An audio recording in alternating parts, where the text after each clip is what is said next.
سر ایک چیز اور بتا دیجئے، جو ٹرانسفر آف ججز ہے یہ کرنا بہت اچھی بات ہے یا بہت بری بات ہے؟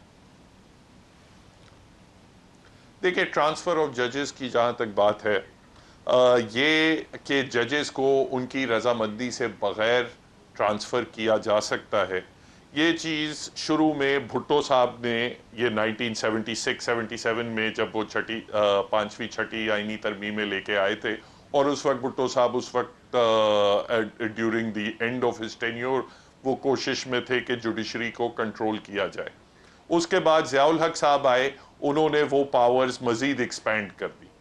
18ویں ترمیم میں تمام جماعتوں نے مل کے کہا کہ یہ جو ججز کو ٹرانسفر کیا جاتا ہے ان کی رضامندی کے بغیر، یہ ایک عدلیہ کی آزادی کے خلاف ہے، تو انہوں نے رضامندی کی کلوز اس میں انسرٹ کر دی۔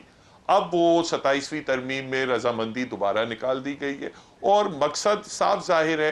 دیکھیں، جس طرح کوئی پولیٹیکل گورنمنٹ جو ہے وہ بیوروکریٹس کو کنٹرول کرتی ہے، وہ اسی طریقے سے کرتی ہے کہ کسی کی لاہور کی پوسٹنگ ہے، اس کو اٹھا کے باہولپور بھیج دیا، کسی کی کراچی میں پوسٹنگ ہے، اسے گھوٹکی بھیج دیا۔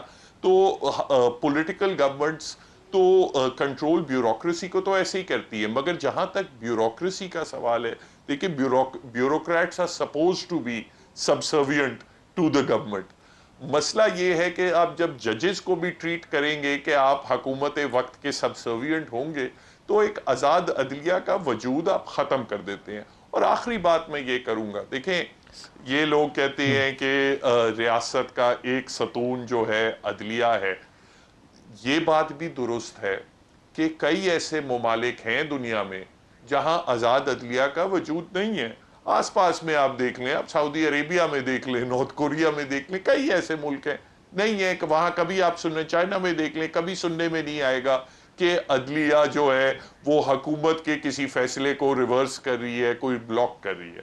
مگر یہ چیز میں بھی آپ کو بتا دوں کہ کوئی ایسا ملک نہیں ہے جہاں اگر آزاد عدلیہ نہیں ہے تو پھر کوئی سیاسی جماعت بھی نہیں ہے اور آزاد میڈیا بھی نہیں ہے۔ یہ تین چیزیں جو ہیں نا، یہ ساتھ ساتھ چلتی ہیں۔ آج آپ نے آزاد عدلیہ کا وجود ختم کیا ہے، آپ دیکھیے گا یہ سیاسی جماعتوں کا بھی وجود ختم ہو جائے گا۔